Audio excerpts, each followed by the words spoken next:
Catarina é um estado no Brasil no qual a imigração italiana foi bastante intensa em meados do século XIX.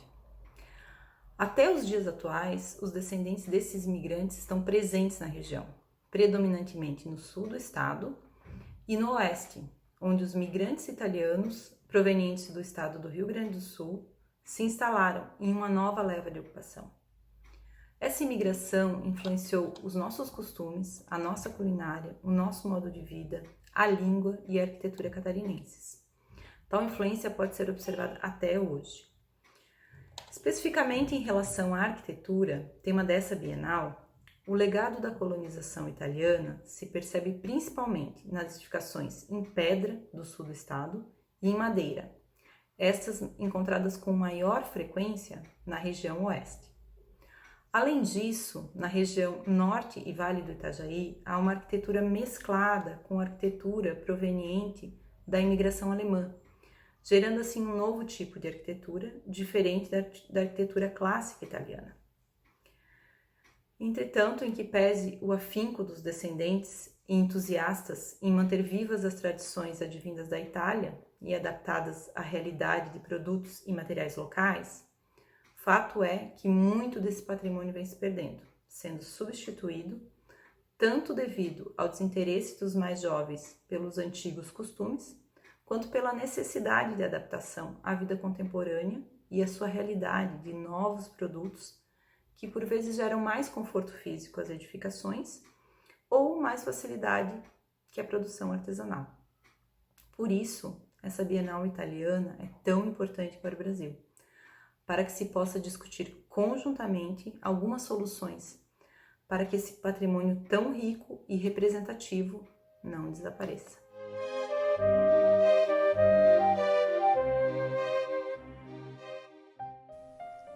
The Italian immigration in Santa Catarina was initiated at the end of the 19th century due to the Brazilian government's desire to occupy demographic void with these immigrants, bring a new labor force, considering the end of slavery, besides the less avowed wish to whiten its population. In 1850, the government introduced an incentive for the naturalization of immigrants as Brazilians. The Law 301 from September 18th stated that no land could be acquired free of charge. The provinces were measured in dimension districts, every colonist received a plot, and so did every offspring with at least 18 years of age. The land would be paid in installments consisting of a third of the annual harvests. Up until the moment they completed the payment, they would only receive a provisory deed. Subsequently, they received the final public deed. The first Italian colony in Santa Catarina, Nova Italia Colony, did not prosper. Soon enough, successful colonies were founded, such as Zambuja and Grão-Pará colonies in the south and Jaraguá colony in the north. In the west, an internal Italian gaucho migration process occurred once the Italian immigrants initially set in Rio Grande do Sul moved to the west of Santa Catarina, a relatively unpopulated region. The Italian immigrant, along with his habits and way of life, influenced the culture, architecture, gastronomy, know-how, and speaking and construction traditions of the people from Santa Catarina.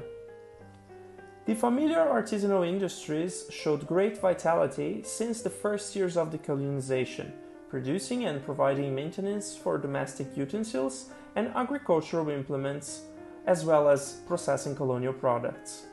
The architecture of industrial establishments is rustic, usually composed of timber sheds, except for the stone canteens. The industrial buildings were mostly destined to host mills, blacksmiths, carpenters, rice hullers, canteens, and potteries. Hydraulic wheels usually provide the driving force. As time passed by and as the rural man settled in his properties, everyday life also developed. From the ways of life, material and immaterial elements that can be found in rural and urban communities up to date are presented to us. The immigrants developed what is called cultural islands that form practically unaltered cultural contexts that bear great patrimonial value, basically characterized by the absence of monumentality, constructive techniques diversity, and architectural typologies.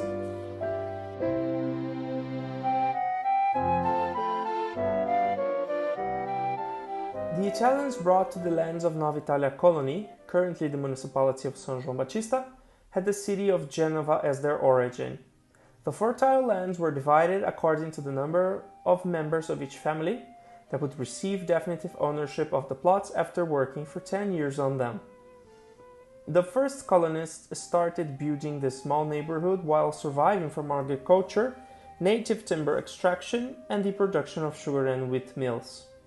In a second moment, more precisely in 1875, and 25 years after the arrival of the German immigrants, the Italian immigrants were distributed on many nuclei of the Blumenau colony: Aquidauana, Guaricanas, Escurra, Rodeio, and Rio dos Cedros.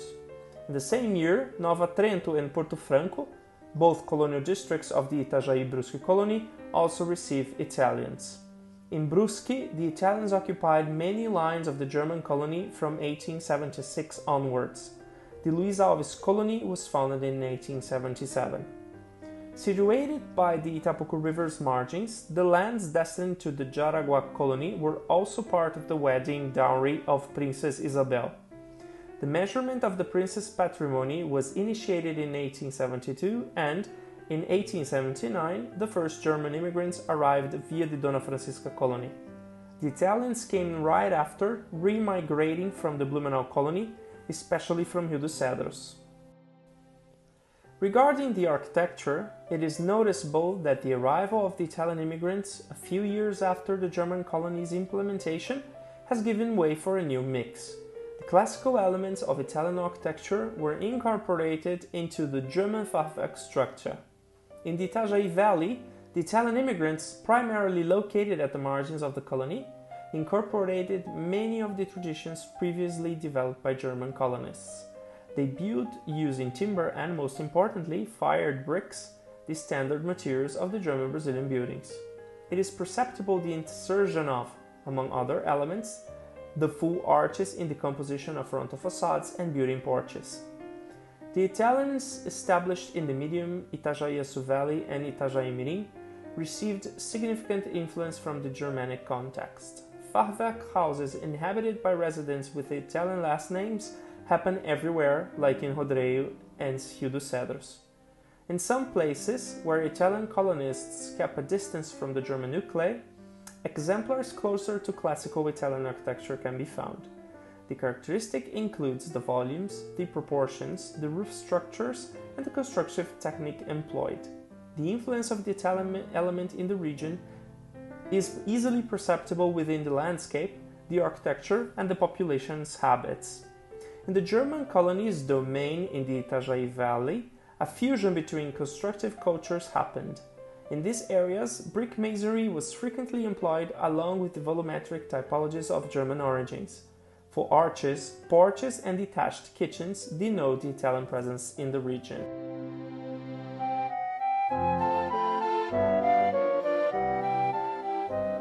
The occupation of the Azambuja colony was founded by the Brazilian government in 1877, comprised of the nuclei of Azambuja, Uruçanga, Criciúma, and Cocal. In 1906, the Colônia Metropolitana, Metropolitan Company, founded the Nova Veneza colony. A significant portion of the immigrants established in the region came from the Veneto, Piemonte, and Lombardia. In reality, the demarcation of the sought-after plots covered by forests occurred within a system of lines. The so-called lines were narrow roads that follow along rivers and stream valleys towards the state's interior. In this system, the plots were separated by a dense forest coverage and located further away from the colony headquarters, promoting substantial isolation of these families. This spatial organization was a problem for the immigrants, who lived in houses close to their relatives and in open fields in the regions of origin. In the colonies where Italians prevailed, the church stood out as the main binding element, structuring the adopted urban plan from its development point of view. Moreover, three main elements conjugated themselves to define the model of territorial occupation in the rural areas: the natural geography, the plot's demarcation, and the rural roads, which interlinked the rural properties to the outside world and allowed its communication. The plots were delineated, regularly using watercourses as a preference, reaching up to the mountain ridges. In the houses stood out the facade models in which the base is a raised ground floor. There is strong modulation of the openings, where moldings are frequently adorned, especially the ones fabricated in stone. The compositions are symmetrical and the eaves cropped. These rules are generic and followed in the two-story houses as well, whether built in stone, brick masonry, or timber. Timber and stone are the most recurrent materials in the Italian immigrants' architectural production in this region because of their abundant availability in the properties. The constructions built with timber were made with cracked laths sawn with a wedge or by hand, later being sawn in sawmills. The timber is also present in the roof structures, roof beams, and timber window frames. In the rural areas, the ensembles are composed of a residence, kitchen, mills, and details such as basements built in stone, pitch roofs with attics, small lined-up windows, and entablatures in stone masonry. Other important characteristics include the kitchen separated from the main residential units, as well as porches and balconies adorned with timber eave mantlings. Stone was commonly used mostly for foundations, once Italians were the only ones to build with structural walls in stone masonry, many in which the stones are kept on display. The walls may be composed of natural, cracked or carved stone, most of the time employing dry joints. However, it is also common to find merely assembled irregular stone walls. Some houses were also built using plastered adobe bricks, and, in some cases, the bare bricks are displayed over the entablatures. The south of Santa Catarina is indeed configured as a region of Italian-Brazilian culture. It is here that the most potent manifestations of the settentrional Italian rural architecture are found, still preserved in the ancient constructions and in the new buildings that maintain some of the typically Italian formal and spatial references.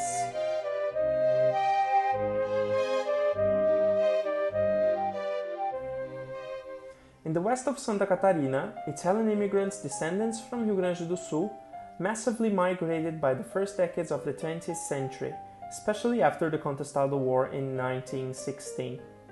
Acclimatized to the Gaucho plateaus, these migrants developed their culture at the interstice between identifying with the country of origin and cultural adaptations from the decades already spent in Brazil. In architecture, the timber's predominance as a constructive material is absolute, a product of both the technique generated by the immigrants in Rio Grande do Sul and the abundance of wood that spread as far as the west of Paraná. In the short period of the timber cycle, around 50 years, from rural appropriation to the emerging of cities, the rural architecture developed in three phases: a primitive period, an apogee, and a later period. The first phase's wretched hovels are related to the colonists' lack of resources and their difficulties when migrating within Brazil. In the apogee, rural big houses follow the Gaucho model. Austere timber buildings customarily placed upon uneven terrains, from where semi-buried basements rose to store traditional Italian products handcrafted at these properties, such as cheese, wine, and salami. The residential pattern was a floor for the basement, one residential level, eventually two, and an attic, summing 3 or 4 stories. Comprised of perfectly aligned openings and forming austere and symmetrical compositions, these robust volumes are very much in line with its Veneto vernacular architectural origins. By the later period, this model was transformed into smaller scale residences, frequently composed of a single floor. In these, front porches assume a social function as a gathering place for drinking chimarrão, a gaucho habit throughoutly incorporated by the descendants. During this phase, the model becomes more flexible, eventually transforming itself into an urban architecture and responding to the new living standards of the families. The attics, which lost their storage functions, were replaced by hip roofs, a characteristic that led these houses to be called bungalows. Another distinctive architecture of the Italianos are the timber churches that, distinct from the houses, absorb the stylistic traces from typological eclecticism, notably the religious neo-Gothic. In the Catarinense West, Churches with two symmetrical frontal towers prevailed, although smaller single-tower models exist. Other large-scale buildings produced entirely in timber are the windmills and carpentry shops, forming unique landscapes along the countryside of the state. Within a context of progress, structural masonry evolved from a supporting technique to the countenance of economic prosperity, propelled by the exhaustion of the timber extraction cycle, verified from the 1915s onwards, and by the proliferation of brick kilns. In the cities, brick started to be used as a frontal enclosure for timber constructions, expressing simplistic versions of modernity reflected in the late Art Deco decoration attempts that were very popular in Brazil during the 1940s and the 1950s. The timber cycle started giving way to concrete buildings by the same period, eventually being limited to rural areas and labeled as poor people's architecture from the 1960s onwards. Environmental limitations to the extraction of wood established in the 1970s put a definite end to it. The surviving ensembles, since then, passed by a never-going obsolescence and replacement process, especially in larger city centers. Isolated constructions still resist, mixed among contemporary urban fabrics, where heritage protection schemes are rarely in place. A handful of exceptional buildings have been transformed in municipal museums in the past 20 years, such as in Chapecó and São Lourenço do Oeste, but they are certainly not enough to preserve the culture of the Italianos effectively. The urban plot's tremendous economic value, though, foreshadows their destiny, to be disassembled and sold as demolition waste timber.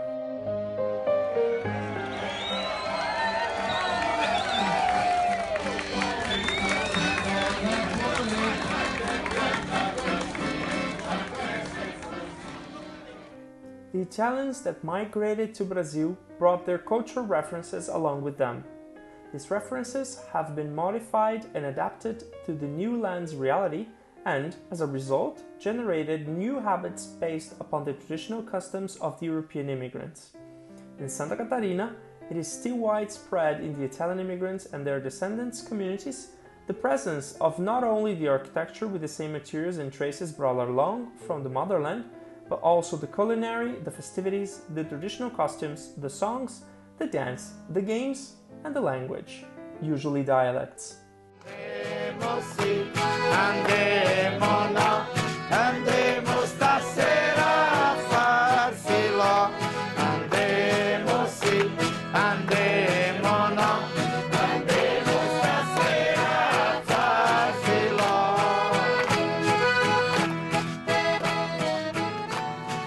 houses with plenty of work and soon after prepared the grain mills to make corn flour for the polenta and the cantinas to produce wine. The colonists then learned about the new land's nature, the best practices for planting, such as the coivara, and the best seeds to be used. They planted corn, beans, pumpkins, and rice. The manioc and the sugarcane were also part of the local agricultural scenario. The wheat to which the colonists were used did not progress in these new lands. Animals such as horses, chickens, cattle, and pigs also started to be raised by the colonists. The grapevines were also planted by the colonists from the beginning, brought from Italy in the ships and cultivated in the region by a significant number of immigrant families. Soon after, the wine production began. The cultivation of grapes to make wine is a widespread habit, and drinking a daily glass of wine is the norm.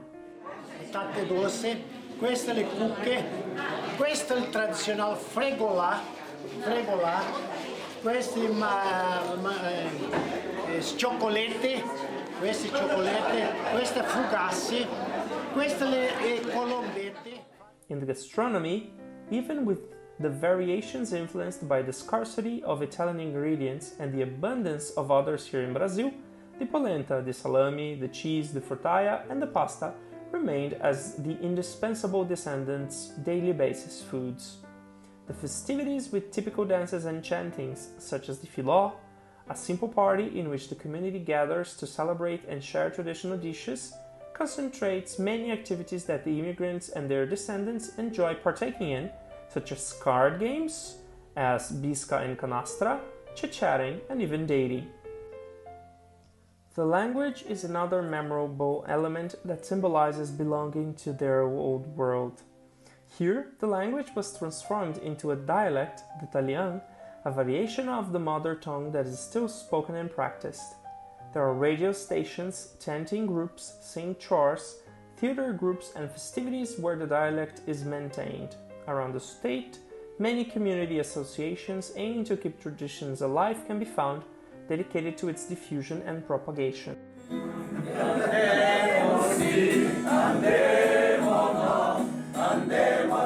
La nostra storia viene da lontano, dall'altra parte dell'oceano. È una storia di coraggio, di speranza e di molto lavoro.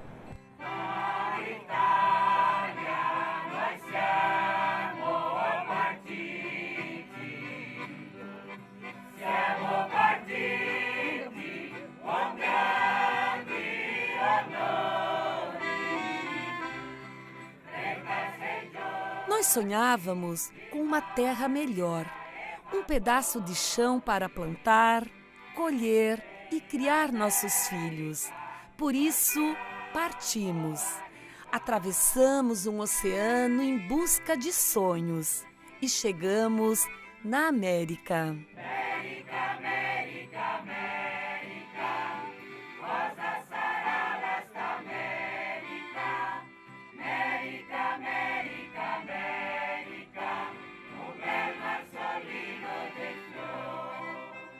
Em 1877, chegou então a primeira leva de imigrantes italianos, com 291 imigrantes.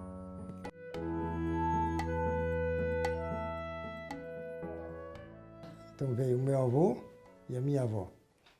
Casou lá na Itália e veio para cá. E ali construiu a família, 8 filhos.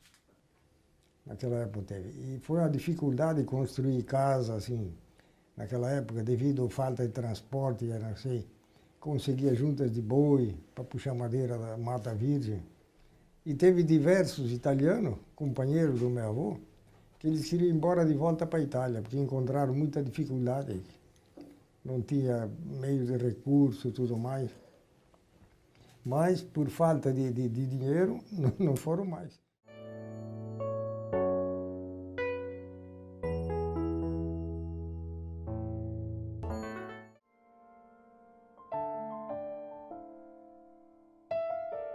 Essa casa foi construída mais ou menos por volta de 1898 a 1899, né?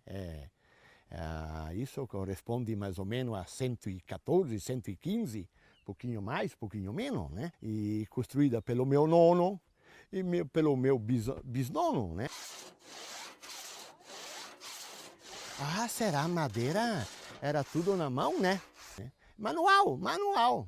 As tábuas é manual e as linhas, então, era na base do machado, né?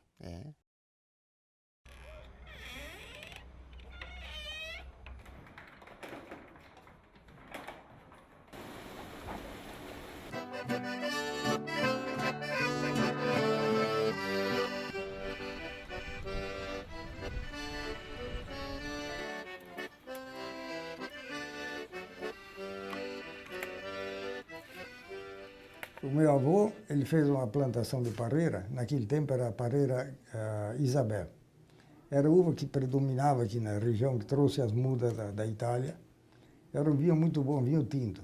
Não tão carregado igual a outras variedades, né?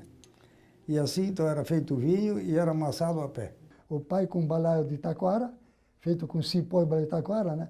Então, ele botava em cima num coxo, e nós botava a uva dentro do balaio, e ele com a corda, né, se segurava e com os pés esmagava a uva, e se fazia o vinho.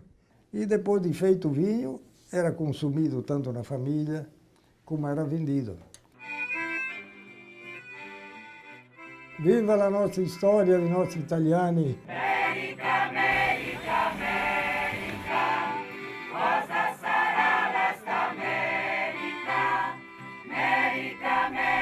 America, un bel mar solino